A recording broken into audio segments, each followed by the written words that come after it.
नमस्कार दर्शक मित्रों, वर्ल्ड इकोनॉमिक फोरम के एजेंडा कंट्रीब्यूटर माननीय नरेंद्र मोदी जी के लक्ष्य कदम पर जो आज समाज चल रहा है, या जिस समाज को उसके साथ छल करके, कपट करके या धक्का मार कर उसे जबरदस्ती चलाया जा रहा है, ऐसे समाज के लिए आज का एपिसोड बहुत ही सावधानप्रद साबित होने वाला है। इसीलिए इस एपिसोड के अंत तक आप जरूर जुड़े रहें। काफ़ी लोगों ने मेरे से बोला कि G20 का एक भारी भड़कंप बवंडर भारत देश में मचा हुआ है।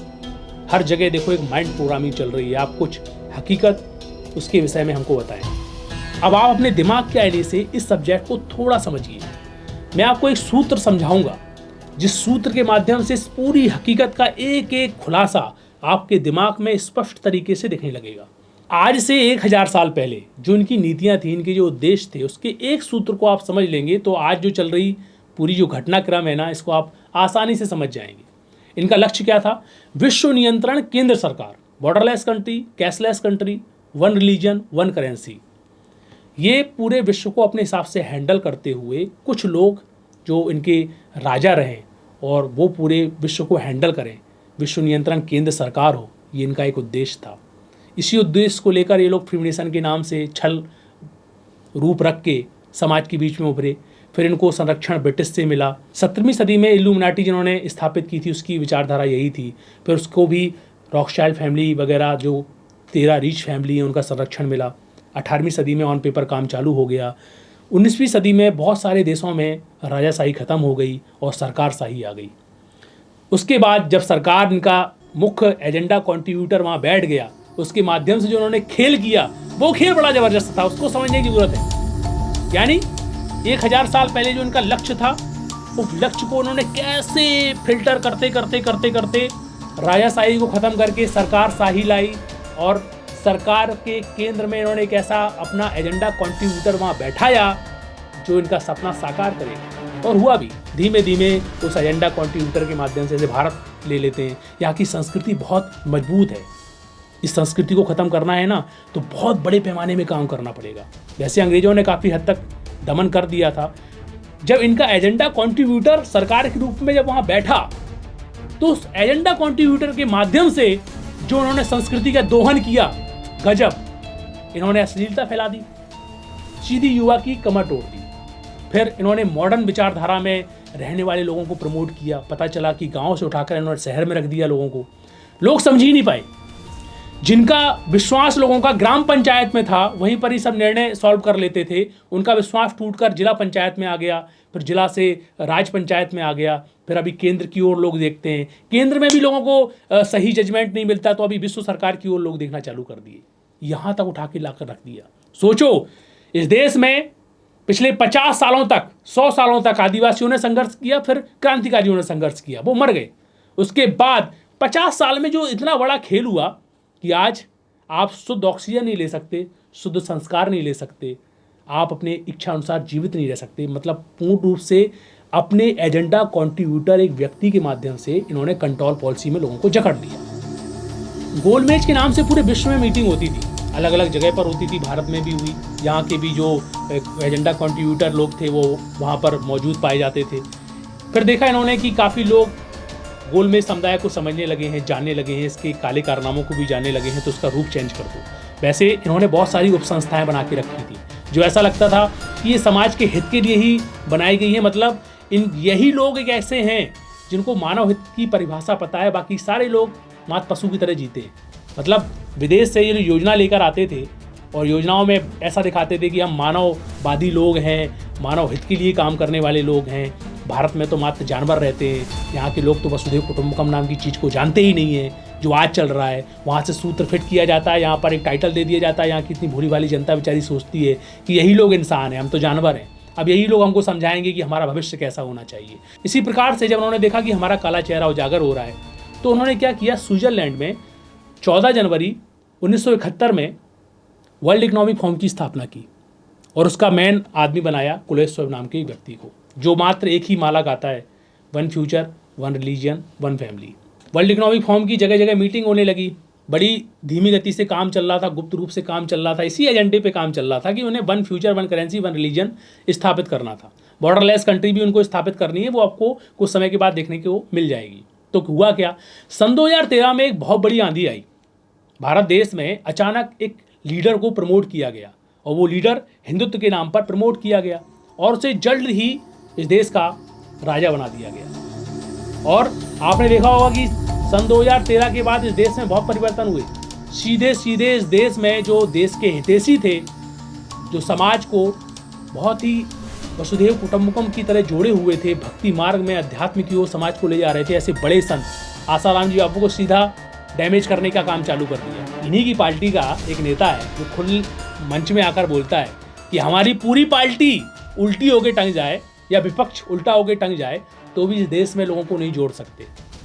जितनी पब्लिक संत आसाराम जी बापू के प्रोग्राम में आती है वो पब्लिक नहीं थी, तो भारतीय संस्कृति में जुड़े हुए लोग थे जो अध्यात्म का सीधा सीधा लाभ उठा रहे थे। इतना बड़ा जनसमूह मैं अपनी आंखों के सामने देख रहा हूं। मैं जानता हूं इस सच्चाई को, चाहे इस भारत का कोई सीएम क्यों न हो, चाहे भारत का कोई पीएम क्यों न हो, पूरी पार्टी के द्वारा यदि उनकी कोई सार्वजनिक सभा आयोजित करनी हो तब भी इतना बड़ा जनसमूह इकट्ठा नहीं किया जा सकता जितना बड़ा जनसमूह आज परम पूज्य आसाराम बापू के दर्शन के लिए यहाँ पर अपनी आंखों के सामने देख रहा हूँ। बापूजी छवि को ऐसे प्रेजेंट किया गया कि जैसे ये सबसे ज़्यादा बलात्कारी तो यही लोग हैं। इस देश में दूध के धोए नेता हैं जिसकी शरणागति पे जनता चल रही है।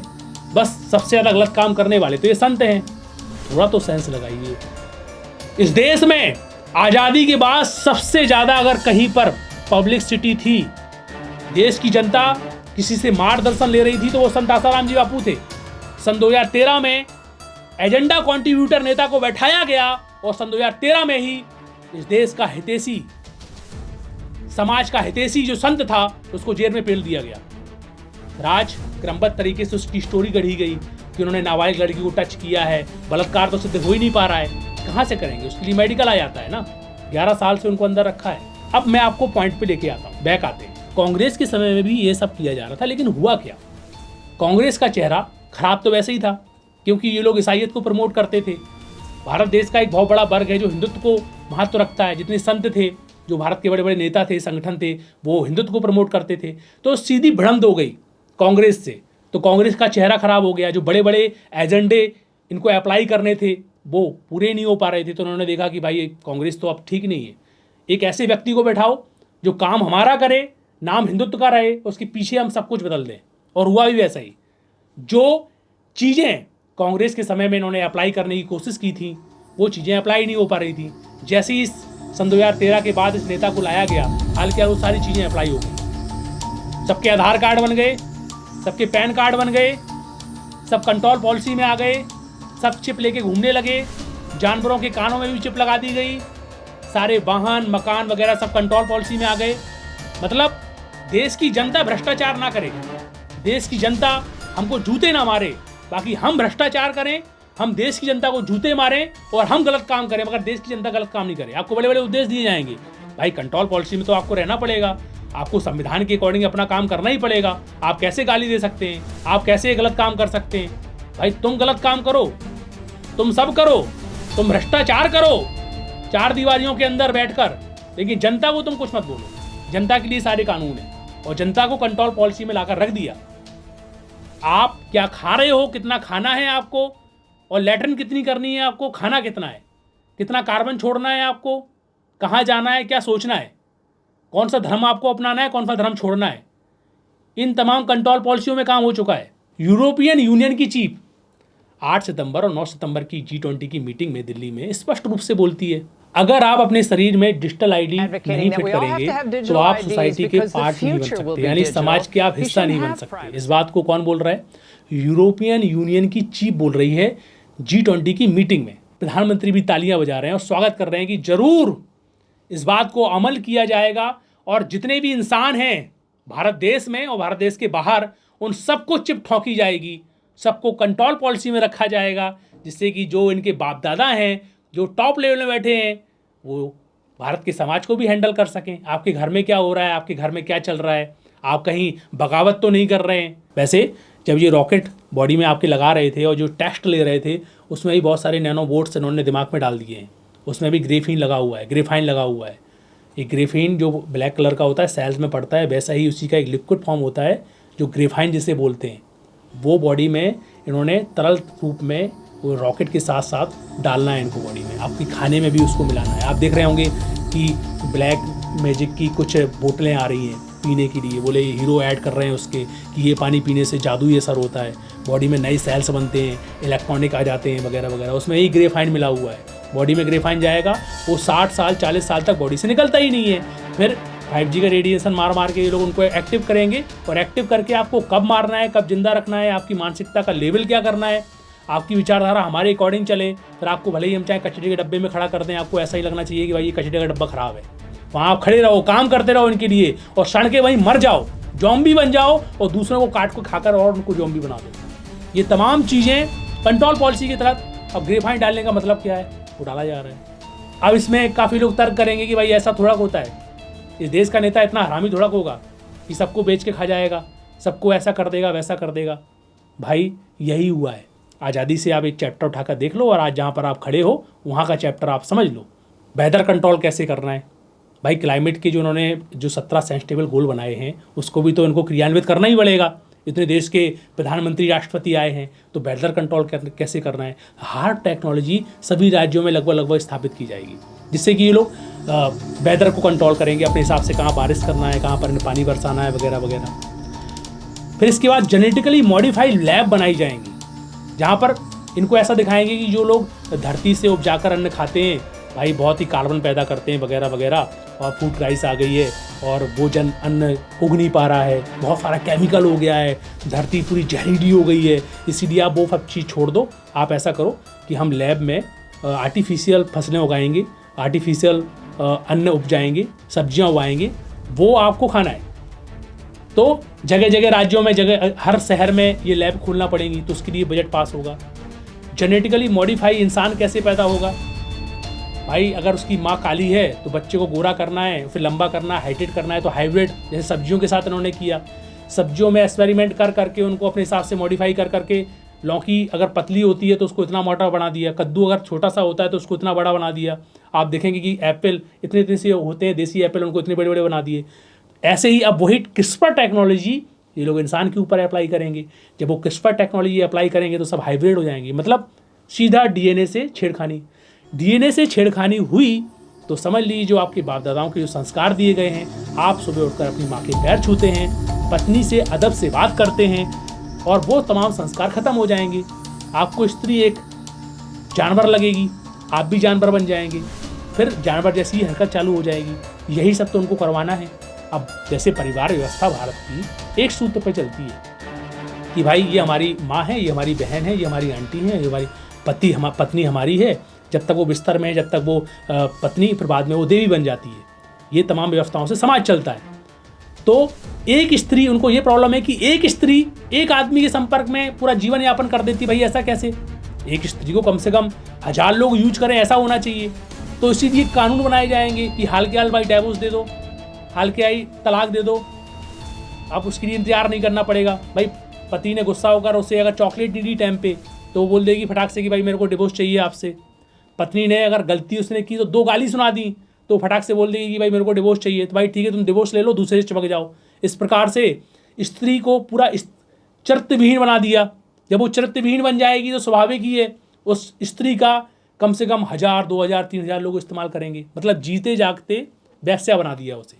तो इनके संविधान में, इनकी नीति में परिवार व्यवस्था है ही नहीं। आदमी जिए और जीकर हमारे लिए काम करे और मर जाए, बच्चा पैदा करे, अगर बच्चा नहीं भी पैदा कर पाता है तो हम लेबोरेटरी में पैदा कर लेंगे, उसके लिए रोबो हमारे बनाए गए हैं और लेबोरेटरियाँ बनाई गई हैं। तो ये इनकी नीतियाँ हैं। हम उनको जो खाने के लिए दें वो ये लोग खाएं। ये क्या खाने के लिए देना चाहते हैं, कीड़े मकोड़े खाओ। इससे क्या होगा कि मीथेन गैस कम आप उत्पन्न करोगे, आपका पेट बढ़िया रहेगा, प्रोटीन भी आपको बराबर मिलेगा, आप लैट्रिन भी कम करोगे, कार्बन डाइऑक्साइड कम छोड़ोगे। भाई इंसान के फुटप्रिंट्स, कार्बन प्रिंट्स, इनको कंट्रोल करने हैं। तो उसके लिए सब ये 17 गोल बनाए गए हैं जो इनके माध्यम से वो तमाम चीज़ें अप्लाई होंगी। तो G20 में इन्हीं तमाम चीज़ों की बातें की गई, चर्चा की गई।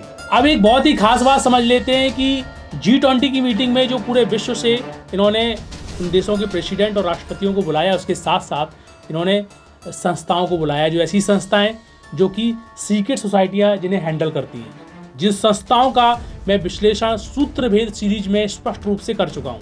इन्होंने किन किन को बुलाया, देखिए लिस्ट देखिए, यूएन को बुलाया, आईएमएफ को बुलाया, वर्ल्ड बैंक को बुलाया, डब्ल्यूटीओ को बुलाया, आईएलओ को बुलाया, एफएसबी को बुलाया, ओईसीडी को बुलाया। ये वही संस्थाएं हैं जिन्हें गोलमेज समुदाय ने स्थापित किया था आने वाले भविष्य को विश्व केंद्र सरकार का रूप देने के लिए, और उन्हीं की देखरेख में G20 की मीटिंग की गई।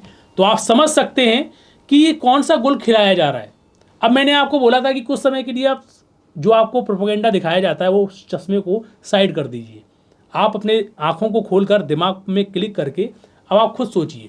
जो सूत्र मैंने आपको बताया 1000 साल पहले जो इनका लक्ष्य था वही आज G20 में आपको दिख रहा है। अब G20 में क्या दिख रहा है, 3 चीज़ें तो उन्होंने स्पष्ट रूप से स्पष्ट कर दी हैं। 1 अर्थ होगा, 1 फ्यूचर होगा और 1 फैमिली होगी। यानी जो 1000 साल पहले इनका लक्ष्य था, बॉर्डरलेस कंट्री, 1 करेंसी और 1 रिलीजियन, अब ये 3 चीज़ों को बोलना इनका बाकी है। क्रमबद्ध तरीके से कुछ समय के बाद आपको सुनने को मिलेगा कि मिलिट्री में बहुत सारा पैसा खर्च हो रहा है तो उसको डाउन कर दिया जाएगा। वैसे मिलिट्री जब इनको 1 फ्यूचर बनाना ही है तो इस देश में मिलिट्री का क्या काम है भाई? अमेरिका का फ्यूचर और भारत का फ्यूचर, पाकिस्तान का फ्यूचर, जापान का फ्यूचर और श्रीलंका का फ्यूचर सब एक ही होने वाला है। तो भाई मिलिट्री अचार रखने के लिए ये लोग रखेंगे? नहीं। जो इनके लिए बगावत करेंगे, जो इनकी गुप्त योजनाओं को एक्सपोज करेंगे, या जो नेता बगावत कर जाएगा या जो देश बगावत कर जाएगा उसके लिए इनको यूज किया जाएगा। तो बहुत ही सूक्ष्मता की बात है। इसीलिए जो इनका 1000 साल पहले लक्ष्य था बॉर्डरलेस कंट्री, वो अभी कुछ समय के बाद आपको स्पष्ट रूप से दिखना चालू हो जाएगा। अब जब सबका 1 फ्यूचर हो जाएगा, 1 फैमिली हो जाएगी, तो भाई धर्म किस काम का? मुस्लिम धर्म की अलग कट्टरता है, हिंदू धर्म की अलग कट्टरता है, ईसाई लोग अपने अलग कट्टर हैं, सिख वगैरह जो भी आता है रिलीजन। होगा क्या कि इनके द्वारा एक आर्टिफिशियल बनाया हुआ धर्म होगा। जब व्यक्ति जॉम्बी की तरह अग्रसर हो जाएगा, वैसे ही सेकुलरवाद बना दिया। सेकुलरवाद बनाने के बाद जो लोग अभी श्री राम भगवान के नारे तो लगा रहे हैं, लेकिन जो उनके चरित्र होने चाहिए, जो उनकी क्रिया होनी चाहिए, दैनिक क्रियाएं होनी चाहिए, उससे उनको कोई लेना देना नहीं। टाइटल में भले ही अपने बड़े बड़े टाइटल लेके चलेंगे, जय श्री राम वगैरह, हिंदुत्व है, हम हिंदुत्ववादी विचारधारा वाले लोग हैं हम, लेकिन उनके जीवन में देखेंगे तो सुन्न बटे सन्नाटा है। ऐसे लोगों को आसानी से वो एक स्क्रिप्ट पकड़ाएंगे, एक आर्टिफिशियल धर्म पकड़ाएंगे जिसके स्वामी वो खुद होंगे और जनता को बनाएंगे अपना भक्तगण। जो उनके अकॉर्डिंग चलेगा उसको जीने का थोड़ा बहुत अधिकार होगा, जो उनके अकॉर्डिंग नहीं चलेंगे उनको सीधा मार दिया जाएगा। इनको तो वैसे अपनी ही चापलूसी करवाना है, यही उनका सपना है। इसी के लिए विश्व नियंत्रण केंद्र सरकार बनाई जा रही है। इस देश को ब्रिटिश ने जब गुलाम बनाया तो शुद्ध खाने को मिलता था, शुद्ध पीने को मिलता था और शुद्ध विचारधारा मिल जाती थी, तो लोग कट्टरताई से लड़ भी लेते थे। आज की डेट में इनको गुलाम बनाया गया है तो न सोचने के लिए शुद्ध विचार है, न खाने के लिए शुद्ध भोजन है, पीने के लिए न शुद्ध पानी है और लेने के लिए भी न शुद्ध संस्कार है। दुर्भाग्य है कि जो इनके हितैषी थे पिछले 11 साल से एक निर्दोष संत को आसानी से जेल में रखे हुए हैं। संत आसाराम जी बापू के पास जो पावर था, जो पावर है, उससे इनको बड़ा डर लगता था। इसीलिए प्लान तरीके से संत आसाराम जी बापू को साइड कर दिया। अब आज की डेट में क्या हो रहा है, सन 2000 से लेकर आप सन 2023 तक का आंकड़ा उठा के देख लें, भारत देश में सबसे ज़्यादा वैमनस्यता बढ़ी है। भाई क्राइम का लेवल भी आप देखो तो भी क्राइम का लेवल टॉप लेवल में हुआ है। लोगों ने आत्महत्या करना भी तेज़ी से चालू की हैं। शोषण बढ़ा है, गरीब गरीब होता जा रहा है, अमीर अमीर होता जा रहा है। अमीर भी अशांत होकर मर रहा है, गरीब तो मर ही रहा है। कंट्रोल पॉलिसी की तरफ पूरा खेल खेला जा रहा है। जिस रीढ़ की हड्डी को मजबूत करने के लिए, युवा पीढ़ी को मजबूत करने के लिए संत आसाराम जी बापू ने दिव्य प्रेरणा प्रकाश का प्रचार किया, युवा धन का प्रचार किया। सबसे पहले सन 2013 के बाद से सन 2023 तक आप देख लें, सबसे ज़्यादा युवाओं की रीढ़ की हड्डी टूटी है। संत आसाराम जी बापू ने मोबाइल का बहिष्कार किया। भाई मोबाइल फ़ोन से बहुत सारी बीमारियां आती हैं, नॉर्मल तक ठीक है चलो, लेकिन तुम ये सब इतनी सारी रेडिएशन वाले एंड्रॉयड वगैरह सब लेके आ रहे हो, डिजिटलाइजेशन कर रहे हो, लेकिन ये इस टाइप का डिजिटलाइजेशन शोषण कितना कर रहा है, सुविधाओं के नाम पर शोषण कितना कर रहा है। हमारे ऋषि मुनि कोई मूर्ख नहीं थे, हमारे ऋषि मुनि प्रखंड विद्वान थे। प्रखंड आज के जो साइंटिस्ट आप बोलते हैं ना, रत्ती मात्र भी उनके सामने नहीं टिक सकते, ऐसे बड़े वैज्ञानिक थे। उन्होंने इलेक्ट्रॉन का और बिजली का आविष्कार आज से 4000 साल पहले ऑन पेपर करके रख दिया था, तो भी उन्होंने इसको महत्व नहीं दिया, क्योंकि पता था कि आने वाले समय में अगर इसका आविष्कार होगा तो मनुष्य जाति का सबसे ज़्यादा शोषण होगा। सुविधाएं तो उसे मिल जाएंगी, लेकिन सबसे ज़्यादा शोषण होगा। आज देखिए, आज़ादी के बाद जितने आविष्कार हुए, मानव जाति को सुविधा तो मिल रही है, सुविधा के नाम पर शोषण मिल रहा है। उसकी आयु कम हो रही है, रोगों से ग्रस्त हो रहे हैं, थोड़ा दिन सुविधा मिलकर उसे कैंसर के रोग बन रहे हैं, बॉडी में इतने ट्यूमर बन रहे हैं कि व्यक्ति अकाल मौत मर रहा है। तो ऐसी सुविधाओं का, ऐसे संसाधनों का क्या आचार रखेंगे? ये संसाधन का उपयोग करके साविद्या या विमुक्ति व्यक्ति अध्यात्म की ओर भी नहीं जा सकता, व्यक्ति का ब्रह्मचर्य भी नहीं जा सकता, शरीर से पुष्ट भी नहीं हो सकता। मानव जन्म का सबसे बड़ा लक्ष्य होता है कि अपने आप को पहचानना, ईश्वर बोलो, परमात्मा बोलो, उसको समझकर मुक्त हो जाना, ये उसका सबसे बड़ा लक्ष्य होता है। वो योग्यता तो इन तमाम चीज़ों के माध्यम से खत्म कर दी गई। तो किस टाइप का भाई भारत विश्वगुरु? संत आसाराम जी आप पूरे बाहर थे। सन 2013 के पहले भारत वास्तव में विश्वगुरु बनने की ओर ही जा रहा था। लाखों लोग तेजी से संत आसाराम जी आपू से जुड़ रहे थे, परिवार व्यवस्था पुष्ट हो रही थी, लोग स्वदेशी जीवन अपना रहे थे, स्वदेशी परंपराओं की तरफ भाग रहे थे, अध्यात्म की ओर जाकर मनुष्य जन्म का जो सही लक्ष्य है उसकी ओर आगे बढ़ रहे थे। वो था रियल विश्वगुरु की ओर जाना। सन 2013 के बाद जो एजेंडा कंट्रीब्यूटर नेता बैठाया गया, इसके माध्यम से जो पूरा चौपट किया गया भारत के समाज को, जो उनके हितैषी हैं उनको क्रमबद्ध तरीके से दूर किया गया, परिणाम क्या हुआ? और आज बात की जा रही है कि भारत विश्वगुरु की ओर जा रहा है। बड़ी हंसी आती है। ये देखिए, जो G20 की मीटिंग में बहुत सारे देश के राष्ट्रपति, प्रधानमंत्री आए हैं, सब देखिए भगवान की आरतियाँ उतार रहे हैं। कोई लुढ़का पड़ा है भगवान के मंदिर में, कोई मोदी जी से गीता का ज्ञान सुन रहा है, कोई भगवत गीता को सिर पे लगा रहा है। लोग सोच रहे हैं कि ये बहुत बड़ा हिंदुत्व का काम हो रहा है। पता चल रहा है ज़मीनी लेवल में ना उसके संस्कार पुष्ट हो रहे हैं हिंदू धर्म के, ना कुछ, लेकिन लोगों को दिख रहा है भवंडा टाइप का कि बहुत बड़े हिंदुत्व की बात की जा रही है, जय श्री राम की बात की जा रही है। भाई यही तो लॉलीपॉप दिखाकर तुमको भूखा रख के तुमको ख़त्म करने की योजनाएं बनाई जा रही हैं। जो ढोंगी इतना बड़ा लक्ष्य लिए, विश्व नियंत्रण केंद्र सरकार का लक्ष्य लिए, जो एक्टर इस देश में आ रहे हैं, वो छोटी सी एक्टिंग कर देंगे तो क्या बहुत बड़ा काम हो जाएगा? ये एक्टिंग कर रहे हैं या करवाई जा रही है, इसको भी आप दिमाग खोलकर सोचें। हमारे भारत के किसी भी क्रांतिकारी ने, किसी भी संत ने इस टाइप की कभी भी सोच नहीं रखी और कभी भी उम्मीद नहीं की थी कि भारत को आर्टिफिशियल हिंदुत्व का नाम देने वाले, विश्वगुरु की पद में ले जाने वाले लोग भारत की जनता के साथ इतना बड़ा कपट करेंगे। आज वन फैमिली, वन अर्थ और वन रिलीजन के नीचे जो वसुधैव कुटुंबकम वर्ड लगा है ना, इनसे अगर पूछो वसुधैव कुटुंबकम माने होता क्या है? अरे वसुधैव कुटुंबकम माने वो होता है जहाँ पर मानवता विराजमान होती है। इस धरती में जीने वाला हर एक जीव जो आंखों पे दिखता है, जो नहीं भी दिखता है, और जो सबसे ऊपर है, उसका जो जीवन है वो सुचारू रूप से खाद्य श्रृंखला, उनकी जो श्रृंखलाएं बनाएंगी भगवान ने, उसके रूप से यापन करते करते साविद्या या विमुक्ति, मुक्ति के मार्ग की ओर आगे बढ़े। चाहे वो गरीब हो, चाहे वो अमीर हो या मिडिल क्लास का हो, चाहे उसके पास दिमाग हो या ना हो, चाहे वो आंखों पे दिखने वाला जीव हो या ना हो, वो सारी योनियां अपनी गति करते करते करते करते परमात्मा की ओर चलें।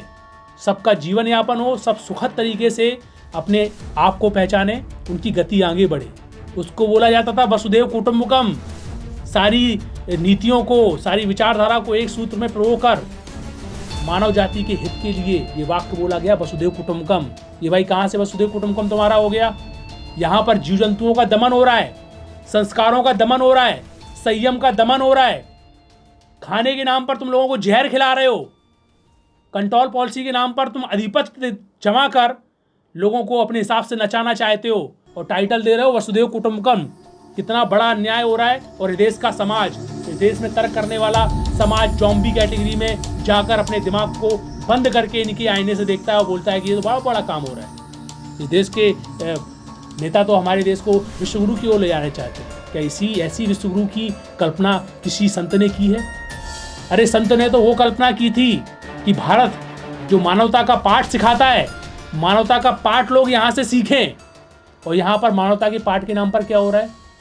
लोगों के हाथ में एंड्रॉयड मोबाइल पकड़ा दिए गए हैं, लोग कैंसर के पेशेंट हो रहे हैं, लोग अशांत होकर आत्महत्या कर रहे हैं। संस्कार नाम की कोई चीज़ नहीं है, परिवार व्यवस्था खत्म की जा रही है। इस टाइप का कोई विश्वगुरु आपने सुना है कभी? जिस भारत देश में ये परंपराएं विद्यमान थी उसको खोखला करके उनका कचरा भारत देश में थोप कर यहाँ की जनता को जॉम्बी बनाने की योजनाओं को क्या भारत का विश्वगुरु योजनाएं बोली जाएंगी? ये बहुत बड़ा दुर्भाग्य है। यहाँ के लोग अपने हितैषियों को आज नहीं पहचान पा रहे हैं और जिन्हें वो अपना हितैषी समझते हैं वो इतनी बुरी तरह से उनकी लुटिया डुबा रहे हैं कि उनको पता ही नहीं चल रहा है। एक झटके में आप अपनी श्वास के लिए मोहताज हो जाएंगे। अगर आप अपने हितैषियों को नहीं पहचान सके, जो आपको सही मार्गदर्शन देते रहे, जिन्होंने मानव जाति के लिए, हित के लिए हमेशा सोचा, ऐसे लोग जब प्रताड़ित किए जाएंगे भारत की धरा में, और इंसान समाज अपनी आंखों से, खुली आंखों से देखता हुआ हंसता रहेगा और उनको टाइटल देता रहेगा कि ये तो ऐसे ही हैं, ऐसे समाज का बहुत बड़ा विनाश होने वाला है। और ऐसे समाज के लिए सारी विनाश की योजनाएं बन रही हैं, ऐसा ही नहीं है। और ये सारे प्लेटफॉर्म वही लोग बना रहे हैं जिन्हें आज समाज अपना हितैषी समझ रहा है। और फिर कई लोग मेरे से सवाल करते हैं कि भाई क्या करें, कौन सी पार्टी लाएं, यहाँ पर कौन सी सरकार खड़ी करें। भाई ये सरकार व्यवस्था आपकी थी नहीं, पार्टीबाजी आपकी थी नहीं। आज से आप 100 साल पहले जाएंगे तो कौन सी सरकार, कौन सी पार्टी व्यवस्था। मानवता का यहाँ पाठ सिखाया जाता था। 72,000 गुरुकुल यहाँ चला करते थे। मानवता का लोग पाठ सीखते थे, परस्पर भाव जंतु की भावनाओं से व्यापार करते थे। वो सारी व्यवस्थाएं हमारी ओरिजिनल व्यवस्थाएं थी। ये सारी व्यवस्थाएं थोपी हुई एक केंद्र नियंत्रण सरकार बनाने के उद्देश्य से व्यवस्थाएं थोपी गई हैं। ये व्यवस्थाएं ऐसी ही हर ली जाएंगी। लोग सोचते हैं कि हम वोट देते हैं, राजा बन जाता है, लेकिन ये भ्रम है, यही भ्रम है। इसीलिए आज भी ईवीएम मशीन को पाल के रखा है इन लोगों ने। दम है तो निष्पक्ष वोटिंग करवा के दिखाइए ना। क्यों इन्होंने पूरा प्रोपेगेंडा में अपना ईवीएम जोड़ के रखा है? यही पॉलिसियां हैं, क्योंकि पदों में बैठाए गए जो लोग हैं वो एजेंडा कंट्रीब्यूटर हैं, वो किसी दूसरे के लिए काम करते हैं, वो तुम्हारे हितैषी नहीं है। इसीलिए अपने हितैषियों को पहचानें। आज के विश्लेषण में इतना ही, फिर मिलेंगे नए अध्ययन के साथ। हमें दीजिए इजाजत। नमस्कार।